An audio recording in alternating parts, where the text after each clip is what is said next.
The Lallin Top Show is brought to you by My Store Hub, her store online. Cooker की अगली सीटी से पहले ना ये ढाबा ऑनलाइन कर देना है।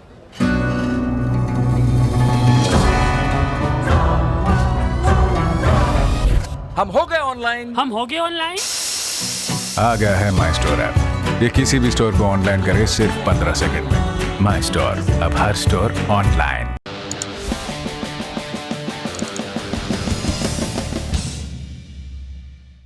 नमस्कार, सौरभ द्विवेदी नाम है हमारा और आप देखना शुरू कर चुके हैं लल्लन टॉप शो।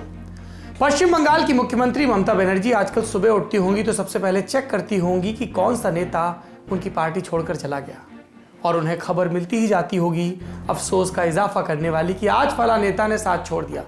टीएमसी में आजकल यही हो रहा है। टिप्पणीकार कह रहे हैं कि मास एक्सोडस का सिलसिला चल रहा है, मतलब बड़े स्तर पर लोगों का कूच करना। आज इसी पर बात करेंगे। इसके अलावा ये भी बताएंगे कि 3 पुलिस अधिकारियों को लेकर ममता बनर्जी नरेंद्र मोदी सरकार से क्यों भिड़ गई हैं, और ये भी कि इन सब हलचलों का आगामी बंगाल विधानसभा चुनाव पर क्या असर पड़ सकता है। इसके अलावा प्रधानमंत्री मोदी के किसानों को दिए संबोधन पर बात होगी, और जब इतना खर्चा हो ही रहा है तो चर्चा कुणाल कामरा के मामले की भी हो जाएगी। पर सबसे पहले दिन का ये वीडियो।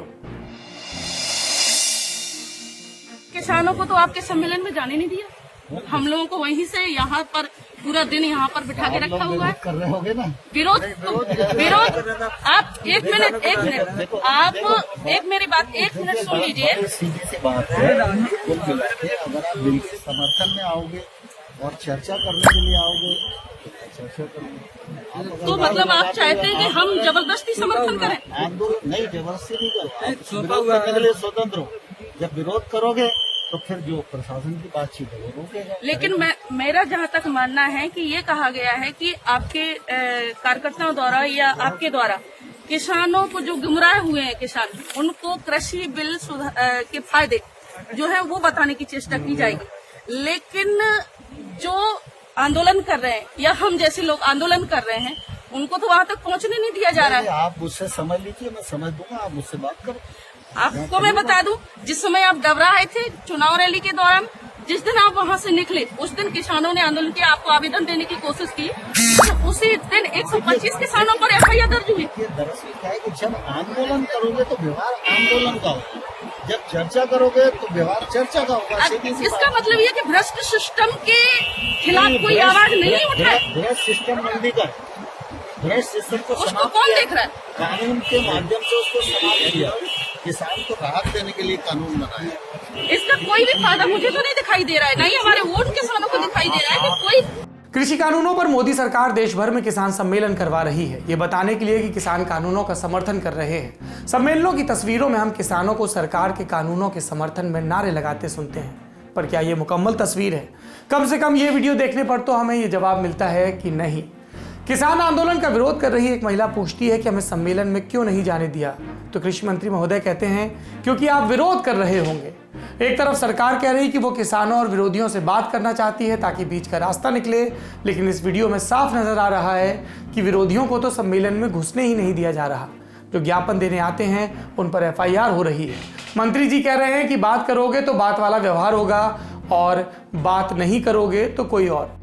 तो आपने देखा कृषि मंत्री की सहृदयता का सबूत देता ये वीडियो। ये किसान आंदोलन को लेकर सरकार के रवैये के बारे में भी काफी कुछ कहता है। अब बढ़ते हैं दिन की सुर्खियों की तरफ। किसान आंदोलन का आज 23वां दिन है। कृषि कानूनों के खिलाफ जारी किसानों के आंदोलन और विपक्ष के हमलों के बीच आज एक बार फिर प्रधानमंत्री नरेंद्र मोदी ने इस विषय पर बात की। मध्य प्रदेश के किसानों को वीडियो कॉन्फ्रेंसिंग के जरिए संबोधित करते हुए मोदी ने विपक्ष पर निशाना साधा, साथ ही नए कानूनों के लाभ गिनाए। उन्होंने कहा कि विपक्ष कृषि कानून को लेकर किसानों को गुमराह कर रहा है। पिछले 6 महीने से कानून लागू हैं, लेकिन कोई शिकायत नहीं आई। ये कानून लागू हुए 6-7 महीने से ज्यादा समय हो चुका है,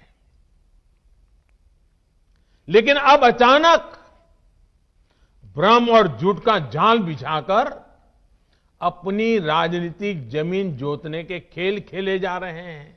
हमारे कृषि मंत्री टीवी इंटरव्यू में कह रहे हैं, मैं खुद बोल रहा हूं कि भाई आपको कानून में किस क्लॉज में क्या दिक्कत है बताइए, जो भी दिक्कत है वो आप बताइए। तो इन राजनीतिक दलों के पास कोई ठोस जवाब नहीं होता। पीएम मोदी ने तकरीबन वही बातें दोहराई जो कल कृषि मंत्री नरेंद्र तोमर ने अपनी चिट्ठी में कही थी। प्रधानमंत्री मोदी ने अपने संबोधन के अंत में किसानों को बातचीत का भरोसा दिया। कहा कि देश के अधिकतर किसान इन कानूनों के साथ है, लेकिन अब भी किसी को आशंका है तो हम सिर झुकाकर हाथ जोड़कर हर मुद्दे पर बात करने के लिए तैयार हैं। देश का किसान, किसानों का हित हमारे लिए सर्वोच्च है। प्रधानमंत्री ने कहा कि 25 दिसंबर को एक बार फिर मैं देश के किसानों से बात करूंगा। प्रधानमंत्री के आज के भाषण पर आंदोलनकारी किसानों ने क्या कहा, यह भी सुन लीजिए। हमारा जो किसान है वो पंजाब से चल के दिल्ली आ जाता है। राजा हमारा दिल्ली में बैठा हुआ है। डिमांड हमारी जो है राजा से है, तो राजा का फर्ज है वो मध्य प्रदेश ना जाके दिल्ली किसानों से बात करे, सीधी बात करे ना, सीधी बात करे कि इसमें आपका फायदा है, एमएसपी हम खत्म नहीं कर रहे। जो बातें हैं, जो नए कानून लाए गए हैं, जबरदस्ती क्यों थोप रहे हैं? जो किसान कह रहा है कि मेरे को नहीं है पसंद, ये मेरी जमीन है, मेरी मर्जी है। जब अडानी हमारी फॉर्चून तेल अपना जो अपनी मर्जी से बेचते हैं, पेट्रोल अपनी मर्जी से बेच रहे हैं, तो किसान की क्या फ्री की चीजें हैं क्या? अगली सुर्खी हाथरस से है। 19 साल की दलित लड़की की गैंगरेप और हत्या के मामले में सीबीआई ने कोर्ट में चार्जशीट दाखिल की। जांच एजेंसी ने 4 युवकों पर गैंगरेप और हत्या का आरोप लगाया। आरोपी पक्ष के वकील ने बताया कि सीबीआई ने पीड़िता के 22 सितंबर को मृत्यु पूर्व दिए बयान को आधार मानते हुए मामले के चारों आरोपी संदीप, रवि, लवकुश और राम कुमार के खिलाफ SC/ST एक्ट, गैंगरेप और हत्या की धाराओं में चार्जशीट दाखिल की। सुनिए। तो किन किन के खिलाफ दाखिल की है चार्जशीट? इस पूरे मामले में कौन आरोपी है? इसमें जो संदीप, जो पहले उन्होंने नामजद किया था, उसके बाद रवि को नामजद किया, उसके बाद और अलग बयान हुए, उनमें फिर 2 लवकुश और रामू को और बढ़ाया गया था। लेकिन पुलिस ने, सीबीआई ने ये पाया कि क्योंकि बैंक डिक्लेरेशन है उसमें, जो लास्ट का 22 तारीख वाला बयान है, उसको बेस मानते हुए उन्होंने कहा ये कोर्ट के ऊपर छोड़ते हैं निर्णय, और चार्जशीट चारों के खिलाफ दाखिल कर दिए। किन धाराओं में किया है सर? अच्छा, किन धाराओं में किया है सर? ये 325 SC/ST एक्ट है, 354 है, 376A, 376D, 302 में। 14 सितंबर को गैंगरेप के 15 दिन बाद पीड़िता की मौत दिल्ली के अस्पताल में हुई थी। लड़की की मौत के बाद रात में ही जबरन यूपी सरकार ने अंतिम संस्कार करवा दिया था। परिवार वालों का कहना है कि उनकी मर्जी के बिना पुलिस ने यह जबरन दाह संस्कार करवाया। ये दाह संस्कार कहलाने लायक था भी कि नहीं, इस पर भी सवाल थे, क्योंकि तब घर वाले मौजूद नहीं थे। और इसी के बाद लोगों का गुस्सा भड़का। पुलिस की कार्रवाई के खिलाफ जगह जगह प्रदर्शन हुए। दलित लड़की के गैंगरेप और हत्या की खबरों से हैरान होकर इलाहाबाद हाईकोर्ट की लखनऊ की बेंच ने 1 अक्टूबर को यूपी के उच्च अधिकारियों को समन भेजा और इसके बाद मामला सुप्रीम कोर्ट पहुंचा था। इस केस को लेकर देश भर में प्रदर्शन हुए थे। मामले में कई ट्विस्ट भी आए। जो बात अदालत को कहनी थी वो खुद यूपी पुलिस ही कहने लगी। यूपी पुलिस ने पोस्टमार्टम रिपोर्ट के आधार पर दावा किया कि पीड़िता के साथ गैंगरेप नहीं हुआ। यूपी पुलिस के इस बयान के बाद कोर्ट ने फटकार भी लगाई। बाद में इस मामले की जांच के लिए यूपी की योगी सरकार ने SIT बनाई, जिसने रिपोर्ट सरकार को सौंपी। लेकिन मामला गरमाया रहा, राजनीतिक दल भी सामने आए और उसके बाद योगी सरकार ने सीबीआई जांच की सिफारिश की। सीबीआई ने जांच संभाली, कई बार पीड़िता के परिवार से पूछताछ की। इसके अलावा अलीगढ़ जेल में बंद चारों आरोपियों से भी पूछताछ की गई। आरोपियों का पॉलीग्राफी टेस्ट और ब्रेन मैपिंग भी कराया गया और उसके बाद सीबीआई ने अब चार्जशीट दाखिल की है। योगी आदित्यनाथ सरकार और उनकी पुलिस का जो स्टैंड था, सीबीआई ने उसको सिरे से खारिज कर दिया है। क्या कहेगी अब यूपी सरकार? बाकी विपक्षी तो है ही कहने के लिए। कांग्रेस की महासचिव प्रियंका गांधी ने इस मुद्दे को लेकर सीबीआई की चार्जशीट के बाद योगी आदित्यनाथ सरकार को घेरा है। तो ये घेरेबंदी चलती रहेगी, पर सरकार को अपने हिस्से के जवाब तो देने ही होंगे। अगली सुर्खी, कथित लव जिहाद की घटना को रोकने के लिए यूपी सरकार के धर्मांतरण अध्यादेश पर इलाहाबाद हाई कोर्ट ने यूपी सरकार से जवाब मांगा है। सरकार को 4 जनवरी तक विस्तृत जवाब दाखिल करना होगा। इसके बाद याचिकाकर्ताओं को अगले 2 दिनों में अपना हलफनामा दाखिल करना होगा। हाईकोर्ट में 7 जनवरी को फिर से सुनवाई होगी। इस मामले को चीफ जस्टिस गोविंद माथुर और जस्टिस पीयूष अग्रवाल की डिवीजन बेंच सुन रही है। यूपी सरकार के अध्यादेश के खिलाफ 3 जनहित याचिकाएं दाखिल की गई थी। इसमें अध्यादेश को गैर जरूरी बताते हुए इसे रद्द किए जाने की मांग की गई थी। अदालत ने कहा कि अध्यादेश पर कोर्ट अंतरिम आदेश नहीं देना चाहता, मतलब फिलहाल कानून पर रोक नहीं है, आगे फैसला दिया जाएगा। यूपी सरकार ने अदालत के सामने दलीलें रखते हुए कहा कि कानून व्यवस्था बनाए रखने के लिए इस तरह का अध्यादेश बेहद जरूरी था। हम जानते हैं 28 नवंबर को यूपी की राज्यपाल आनंदीबेन पटेल ने Uttar Pradesh prohibition of unlawful conversion of religion ordinance 2020 नाम के एक अध्यादेश पर दस्तखत कर मंजूरी दी थी। योगी सरकार के इस अध्यादेश के चलते बने कानून को आम बोलचाल की भाषा में लव जिहाद कानून कहा जा रहा है, जिसमें अधिकतम 10 साल तक की जेल हो सकती है। अध्यादेश लागू होने के बाद से ही यूपी सरकार पर इस कानून के दुरुपयोग के आरोप भी लग रहे हैं। अगली सुर्खी सुप्रीम कोर्ट से। Stand up comedian Kunal Kamra के खिलाफ बीते दिनों अटॉर्नी जनरल के वेणुगोपाल ने कोर्ट की अवमानना का मुकदमा चलाने की मंजूरी दी थी। 18 दिसंबर को सुनवाई करते हुए सुप्रीम कोर्ट ने निर्णय लिया कि लोगों के खिलाफ अवमानना के मुकदमे की सुनवाई की जाएगी। इस बाबत सुप्रीम कोर्ट ने कामरा को नोटिस भी जारी किया। इस मामले की सुनवाई सुप्रीम कोर्ट के 3 जज अशोक भूषण, आर सुभाष रेड्डी और एम.आर. शाह की बेंच कर रही है। कामरा के पास नोटिस का जवाब देने के लिए 6 हफ्तों का समय है। एक टीवी न्यूज चैनल के चर्चित एंकर की रिहाई के फैसले के बाद कुणाल ने कोर्ट और जस्टिस डी.वाई. चंद्रचूड़ को लेकर सोशल मीडिया पर टिप्पणी की थी। कुणाल के ट्वीट्स पर अटॉर्नी जनरल वेणुगोपाल को 9 चिट्ठियां भेजी गईं। इसमें कंटेम्प्ट ऑफ कोर्ट की कार्रवाई शुरू करने के लिए मंजूरी मांगी गई थी। ये लेटर लॉ के स्टूडेंट्स और कुछ वकीलों ने भेजे थे। कानून की बात हो रही है तो कानून भी समझ लीजिए। 1971 के कंटेम्प्ट ऑफ कोर्ट्स एक्ट के सेक्शन 15 में लिखा है कि किसी भी व्यक्ति के खिलाफ अवमानना का केस चलाने के लिए इस स्तर पर अटॉर्नी जनरल की सहमति जरूरी होती है। वेणुगोपाल ने कानपुर के स्टूडेंट स्कंद वाजपेयी के लेटर के जवाब में कहा कि कुणाल कामरा के ट्वीट आपत्तिजनक हैं। कुणाल ने कोर्ट और जजों के लिए टिप्पणी करते हुए जो किया उसे वो अभिव्यक्ति की आज़ादी कहेंगे, लेकिन इस देश के नागरिकों को पता होना चाहिए कि बेजा तौर पर सुप्रीम कोर्ट पर हमला करने से कंटेम्प्ट ऑफ कोर्ट एक्ट 1972 के तहत सजा हो सकती है। इसके बाद कामरा ने 18 नवंबर को भी एक ट्वीट किया था। इसमें भारत के चीफ जस्टिस को लेकर टिप्पणी की गई थी। अटॉर्नी जनरल ने मुकदमे की मंजूरी देते हुए कहा कि ये ट्वीट बेहद आपत्तिजनक और अपमानजनक है। इलाहाबाद हाईकोर्ट में वकील अनुज सिंह ने अटॉर्नी जनरल से कामरा के खिलाफ अवमानना की कार्रवाई शुरू करने के लिए सहमति मांगी थी। शिकायत में कहा गया था कि कामरा के इस वायरल ट्वीट से न्यायालय की सर्वोच्च संस्था का अपमान हुआ है। इस ट्वीट को आपत्तिजनक माने जाने पर वेणुगोपाल ने सहमति दी और कहा कि सीजेआई के खिलाफ ट्वीट अप्रिय और सुप्रीम कोर्ट का अपमान करने वाला है। अगली सुर्खी बनाई बीजेपी सांसद साक्षी महाराज के एक बयान ने। यूपी के उन्नाव लोकसभा से सांसद साक्षी महाराज ने केंद्र सरकार से मांग की कि मुसलमानों का अल्पसंख्यक दर्जा तत्काल समाप्त कर देना चाहिए। सुनिए। हिंदुस्तान में मुसलमानों की जनसंख्या 32 करोड़ हो गई और पाकिस्तान की पूरी जनसंख्या 20 करोड़ है। जातीय आधार पर देश का बंटवारा हुआ था। पाकिस्तान में 20 करोड़ और हिंदुस्तान में 32 करोड़ मुसलमान। तो आप सब मीडिया बंधुओं के माध्यम से मैं अपनी सरकार से विनम्रता पूर्वक आग्रह करना चाहूंगा कि तत्काल प्रभाव से मुसलमानों का अल्पसंख्यक दर्जा समाप्त होना चाहिए। इस वीडियो में साक्षी महाराज देश की बढ़ती जनसंख्या से चिंतित दिखाई दे रहे हैं, लेकिन ये वही साक्षी महाराज हैं जो 2017 में हिंदू महिलाओं को 4-4 बच्चे पैदा करने की सलाह दे चुके हैं। ये थी सुर्खियां। अब बढ़ते हैं दिन की बड़ी खबर की तरफ। अंग्रेजी में एक कहावत है, टेस्टिंग योर ओन मेडिसिन। कभी पश्चिम बंगाल में ममता बनर्जी लेफ्ट की राजनीतिक हिंसा के खिलाफ लड़कर सत्ता तक पहुंची थी और आज यही आरोप उनकी अपनी तृणमूल कांग्रेस पर लग रहे हैं। 2011 के विधानसभा चुनाव में टीएमसी, कांग्रेस और socialist unity centre of India के गठबंधन से ममता बनर्जी सत्ता में आई थी।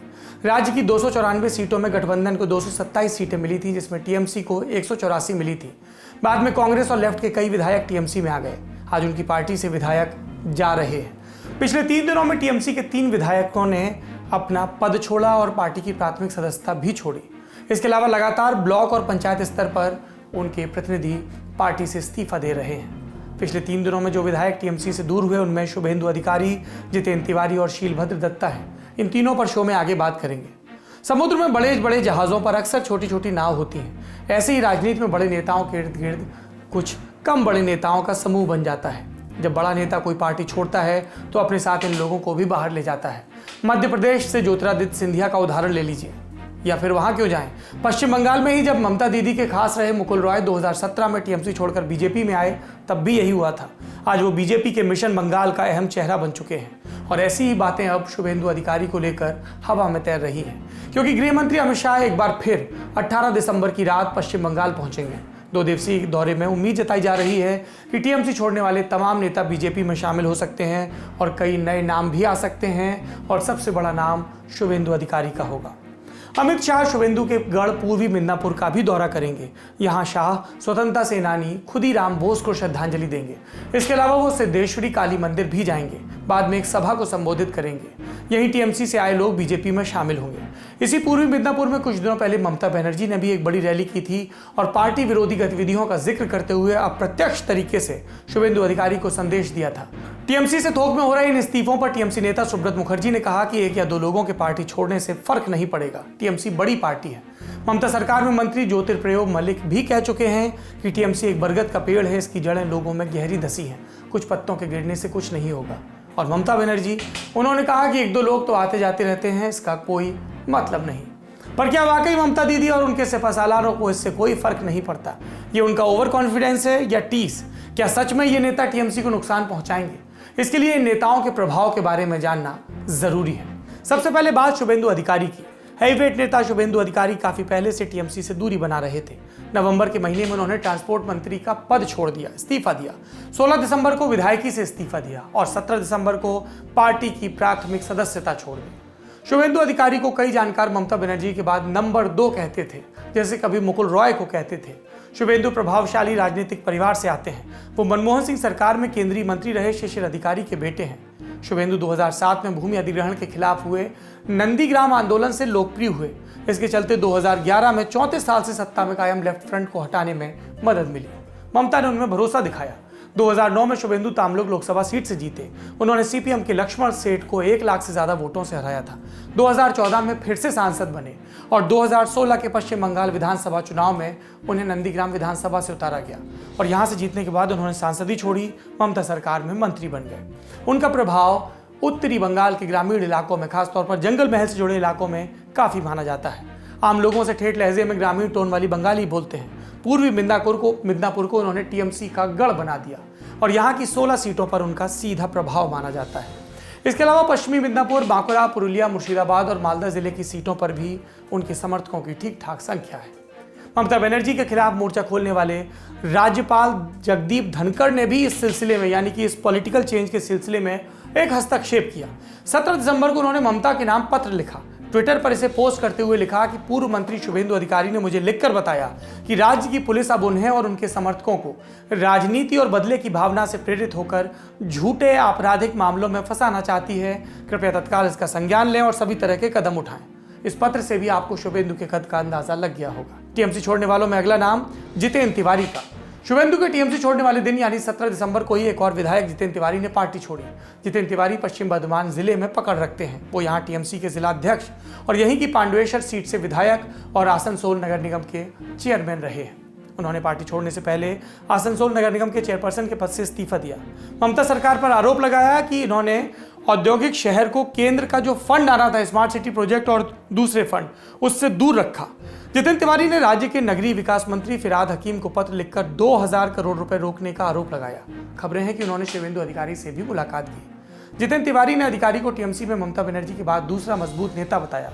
इससे उनके भी मंसूबे कुछ जाहिर होते हैं, मतलब बीजेपी में जाने की संभावना है और इससे हर कोई खुश हो ऐसा जरूरी नहीं। जितेंद्र तिवारी के बीजेपी में शामिल होने की अटकलों के बीच आसनसोल से बीजेपी के सांसद बाबुल सुप्रियो ने नाखुशी जाहिर की। अपने फेसबुक पेज पर उन्होंने कहा कि आसनसोल की जनता ये कभी नहीं चाहेगी कि जिस टीएमसी नेता ने बीजेपी के कार्यकर्ताओं को मारा पीटा हो वो बीजेपी में शामिल हो। हालांकि बाबुल सुप्रियो ने यह भी कहा कि इस पर फैसला केंद्रीय नेतृत्व को करना है। उधर टीएमसी छोड़ने पर जितेंद्र तिवारी का क्या कहना है, सुनिए। देखिए, हम लोग आज तक ममता बनर्जी जिंदाबाद करते हुए राजनीति करने आए हैं, तो आज अचानक जब मैं दल से अलग हुआ हूं उसके आधे घंटे के अंदर ही मैं उनकी बात पर टिप्पणी करूं, यह ठीक नहीं। पार्टी छोड़ने वालों में तीसरे नाम की तरफ बढ़ते हैं शीलभद्र दत्ता। उत्तरी 24 परगना जिले की बैरकपुर सीट से विधायक शीलभद्र दत्ता ने ममता बनर्जी को पत्र लिखकर इस्तीफा सौंपा। ऐसी रपटें हैं कि शीलभद्र दत्ता कुछ दिनों पहले मुकुल रॉय से मिले थे। चर्चा है कि कई टीएमसी नेता राजनीतिक रणनीतिकार प्रशांत किशोर से नाराज हैं। ममता बनर्जी ने चुनावी रणनीति के लिए उन्हें हायर किया है। टीएमसी के नेताओं का आरोप है कि प्रशांत किशोर ही संगठन के नेता तय कर रहे हैं। पीके से नाराज लोगों में शीलभद्र दत्ता का भी नाम है। उनका कहना है कि पीके के संगठन आईपैक के लोगों से उन्होंने मिलने से मना कर दिया। इन 3 टीएमसी विधायकों के अलावा पार्टी के अल्पसंख्यक सेल में महासचिव कमरुल इस्लाम ने भी इस्तीफा दिया। पश्चिम बर्धमान जिले के टीएमसी उपाध्यक्ष अभिजीत आचार्य और रिटायर्ड कर्नल दीप्तांशु चौधरी ने south Bengal state transport corporation के चेयरमैन पद से इस्तीफा दिया। आशंका है कि ये दोनों भी पार्टी छोड़ सकते हैं। पिछले कुछ वर्षों में टीएमसी में रहे कई नेता बीजेपी में शामिल हुए। इसमें शुभ्रांशु राय, सब्यसाची दत्ता, ननीरुल इस्लाम, गदाधर हाजर, अनुपम हाजरा, सौमित्र खान के नाम भी शामिल हैं। एक और मोर्चे पर ममता बनर्जी बीजेपी से लड़ रही हैं, उस पर बात करेंगे, लेकिन इससे पहले कि आप सिर्फ प्रशांत किशोर को इस पूरे डिस्कम्फर्ट के लिए जिम्मेदार माने, अभिषेक बनर्जी का नाम भी याद रखिए। ममता बनर्जी के भतीजे सांसद और टीएमसी के नए सत्ता केंद्र। कई नेता ये भी कह रहे हैं कि ममता बनर्जी जब हम सबको साथ लेकर आई थी तो एक किस्म का संघीय नेतृत्व हो, सबकी राय हो, ऐसी बात होती थी। लेकिन अब एक ही व्यक्ति की रिट चल रही है, बाकी जनता को तय करना है किसकी रिट चल रही है। लेकिन फिलहाल जनता के दो नुमाइंदे यानी कि राज्य सरकारें और केंद्र सरकारें लड़ रही हैं। ये केंद्र वर्सेस राज्य का क्या मामला है बंगाल के संदर्भ में, जिससे ममता बनर्जी संघीय ढांचे पर हमला बता रही हैं। 2019 में पश्चिम बंगाल में पुलिस बनाम सीबीआई की लड़ाई हम सब ने देखी थी। ये भी कि तब ममता बनर्जी धरने पर बैठी थी। अब फिर से वो 3 पुलिस अधिकारियों को लेकर अड़ गई हैं। हमने तस्वीरें देखी थी जब 10 दिसंबर को भाजपा के राष्ट्रीय अध्यक्ष जेपी नड्डा के काफिले पर पश्चिम बंगाल के डायमंड हार्बर जाते समय हमला हुआ था। बीजेपी महासचिव कैलाश विजयवर्गीय और उपाध्यक्ष मुकुल रॉय भी इस काफिले में शामिल थे। बीजेपी ने टीएमसी कार्यकर्ताओं पर आरोप लगाया और ममता बनर्जी बीजेपी पर बरसे। एफआईआर दर्ज हुई और 7 लोगों को गिरफ्तार किया गया। अगले दिन यानी 11 दिसंबर को केंद्र में अमित शाह का गृह मंत्रालय हरकत में आया। पश्चिम बंगाल के मुख्य सचिव और डीजीपी को तलब किया गया। मुख्य सचिव ने पत्र लिखकर बैठक में उपस्थित होने से छूट मांगी।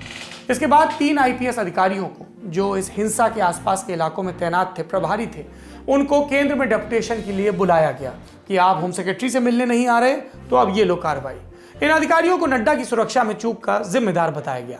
इसमें दक्षिण बंगाल के आईजी राजीव मिश्र, प्रेसिडेंसी रेंज के डीआईजी प्रवीण कुमार त्रिपाठी और डायमंड हार्बर के एसपी भोलानाथ पांडे शामिल हैं।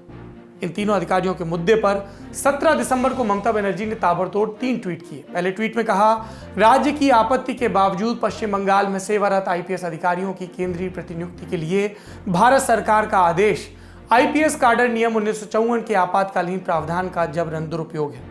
फिर अगले ट्वीट में आरोप लगाया कि ये कुछ और नहीं बल्कि राज्य के अधिकार क्षेत्र में घुसपैठ और पश्चिम बंगाल में कार्यरत अधिकारियों का मनोबल गिराने के लिए जानबूझकर किया गया प्रयास है।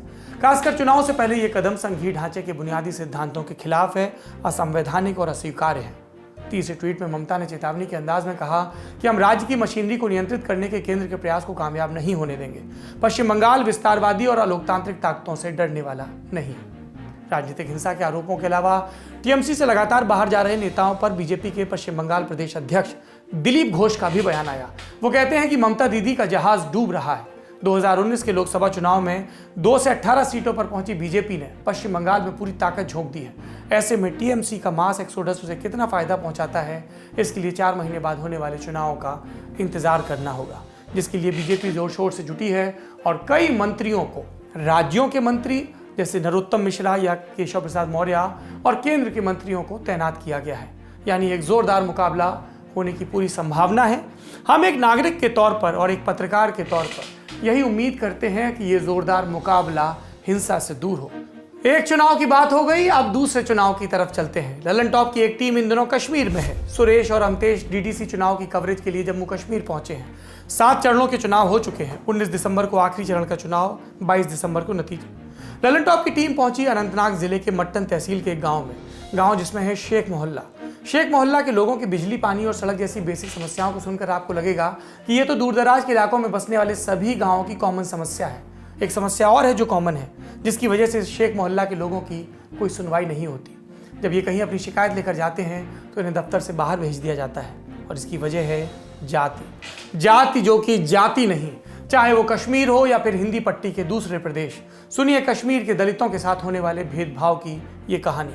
पहली बार चैनल वाले आए हैं, हम देख लो, खोज लिया हमने आपको। फर्स्ट बार यहाँ पर आए हैं। अच्छा, अभी तक कभी कोई नहीं आया यहाँ पर। कोई मिनिस्टर नहीं आया, कोई पानी वाला नहीं आया, कोई लाइट के लिए नहीं आया, तो कोई इधर कोई देखता नहीं। ये गरीब लोग हैं बिल्कुल ये मतलब इनको मतलब सबसे जैसे बाहर वो रहते हैं ना वो झोंपड़ियों पर, ये सबसे बिल्कुल ये महिला जो शेख महिला है बिल्कुल से जैसे मैं ये बात कर रहा था कि जैसे नुमाइंदे हैं आपके, नुमाइंदे होते हैं वो जो आपस में चले जाते हैं। सोसाइटी है ना, ये गरीबी होती है ज़्यादातर। जहाँ मतलब हमारे कश्मीर में ये शेख जो होते हैं, शेख सोसाइटी जो होती है ना, ये गरीब बहुत ज्यादा होती है। शेख सोसाइटी मतलब ये क्या? मतलब ये शेख मतलब कास्ट है ना, मतलब यहाँ पे कास्ट कास्ट है, कास्ट भी होता है। कास्ट यहाँ पे कास्ट होते हैं। क्या वही कास्ट है जो शेख मोहम्मद अब्दुल्ला? वो तो बड़ा कास्ट है, ये छोटा कास्ट है। छोटा कास्ट है, आप कह रहे कास्ट सिस्टम है यहाँ पर? कैसे कास्ट है? जैसे मैं बताऊंगा, सिस्टम मेरे को बताइए। एक तो गए जूता बनाने वाला, जूता बनाने वाला बोलो शेख, उसको भी शेख बोलते हैं, वही शेख ये है। अच्छा, जूता बनाने वाला वो शेख है? वही शेख ही यहाँ पर अच्छा, रहते हैं। 60-70 घर ये वही शेख है। अच्छा, और क्या क्या कास्ट शेख उधरा, वो तो दूसरा है। कोई मीर है, कोई वानी है, कोई डार है, कोई कुछ है, ये तो अलग अलग है। जैसे आपने बताया शेख बताया, शेख मैंने समझा कि जो जूता बनाने वाले होते हैं वो शेख होते हैं। दूसरा मीर आप बता रहे, मीर क्या करते हैं? मीर भी वो किसान होता है। मीर होते हैं किसान भी होता है, जमींदार भी होता है। पास बाग भी होते हैं, बाग वगैरह होते हैं, जो सेब होते हैं ना, बाग वगैरह अपनी जमीन होती है, सब कुछ अब उनको अपने पास होता है। डार होते हैं? डार भी है, उनके पास भी यही सही है। उनके पास सब कुछ होता है। और ना जो ये शेख होते हैं, इनके पास कुछ नहीं है, बस रहने की जगह होती है और खाने के लिए बस। वो भी पूरा नहीं है, हमारा रहने की जगह भी पूरा नहीं है। हम किसी के पास जाता है, हमारा सुनता नहीं है। तो ऐसे आप जो कह रहे हैं शेख हैं, और शेख उस हिसाब से कुछ विलेज में हमने 4 बार 3 बार आप आइए आगे आपके बैक टू विलेज पर हम बिल्कुल आएंगे, बात करेंगे उस पर, लेकिन अभी जो बात कर रहे हैं ये मुकम्मल कर लें एक बार, उसके बाद आपके बैक टू विलेज पर आएंगे। आप कह रहे थे कि जो शेख हैं इसलिए काम नहीं होता है, तो ऐसे थोड़ा भेदभाव करते हैं क्या? यही तो मतलब उन्हें भेदभाव है, ये कि छोटा तबका है तो इनको कौन पूछने वाला है। हम किसी के पास जा नहीं सकते, क्योंकि वहाँ बड़े आदमी होते हैं बैठे हुए, वो बोले थोड़ा सा बाहर जाओ और थोड़ा सा बाहर जाओ, यही होता है हमारे साथ। आपके साथ ऐसा होता है? होता है, बहुत बार हुआ है। बिल्कुल बिल्कुल बिल्कुल बाहर निकालते हैं बाहर। अभी नहीं, हम उधर आएंगे, वहाँ देखेंगे क्या है क्या प्रॉब्लम, बाद में कोई आता नहीं है। आपको दफ्तर में जाने नहीं दिया जाता? ये तो बात ही है ना, जब दफ्तर में हम जाते हैं बाहर निकालते, जब हम दफ्तर में जाते हैं, इंसिडेंट आप बता दीजिए। जब दफ्तर में जाते हैं ना, साहब के पास, डी के पास, किसके पास, ये कि हमारे पास ये अच्छा चलो ठीक है, जिनको निकालो बाहर, हम उधर पहुंच गए। यहाँ कोई भेदभाव नहीं है तो क्या है? वो भेदभाव नहीं है, वो क्या है? आप ये कह रहे हैं कि जो मुलाजिम अफसर हैं या जो कर्मचारी हैं, वो अनटचेबिलिटी, थोड़ी सी अनटचेबिलिटी आप समझाइए, मतलब उर्दू में क्या कहते हैं उसको, छुआछूत। जैसे कर्मचारी है, कर्मचारी ये छोटा क्योंकि आप शेख हैं और वो शेख छोटा तबका है, मोची है, बनाने वाला मैंने बोला शेड्यूल कास्ट होते हैं ना, शेड्यूल कास्ट, मगर ऐसे यही है ये, वही समझो। हाँ ठीक, हाँ 3 बार हमने बैक टू विलेज हो गया इधर, 3 बार हमने लिखाया ट्रांसफार्मर दे दो हमें। मैं एक बार इस पर मैं आता हूँ, ये मेरे को क्यों थोड़ी अजीब लग, मैं कश्मीर में अलग अलग घूम रहा हूँ, ऐसी चीजें मुझे नहीं सुनने को मिली। यहाँ पे अनटचेबिलिटी, आपके साथ लोग जो है बाकी जो और गाँव के हैं या दूसरी कास्ट के हैं, वो आपके साथ मतलब उस तरह का बर्ताव करते हैं कि मोची है। और आप दफ्तरों में जाते हैं तो फिर कोई सुनने वाला नहीं है, सुनने वाला हमारा कोई नहीं है, सिर्फ इसलिए क्योंकि आप शेख हैं, ये भी वजह होती है। ये वजह तो वही है, मोची समझो, शेख एक जात भी है, लेकिन जो हमारा जात है ये मोची है, हम बिल्कुल निचले तबके के हैं। आज के लल्लन टॉप शो में इतना ही। अपना और अपनों का ख्याल रखिए, अपनी चेतना का विस्तार करिए, अपनी सोच का दायरा बढ़ाइए। हम भी यही कोशिश करते हैं। अपना और अपनों का ख्याल रखिए। जैसा पहले कहा, सोमवार को एक बार फिर आपसे मुलाकात होगी। शुक्रिया, शुभ रात्रि।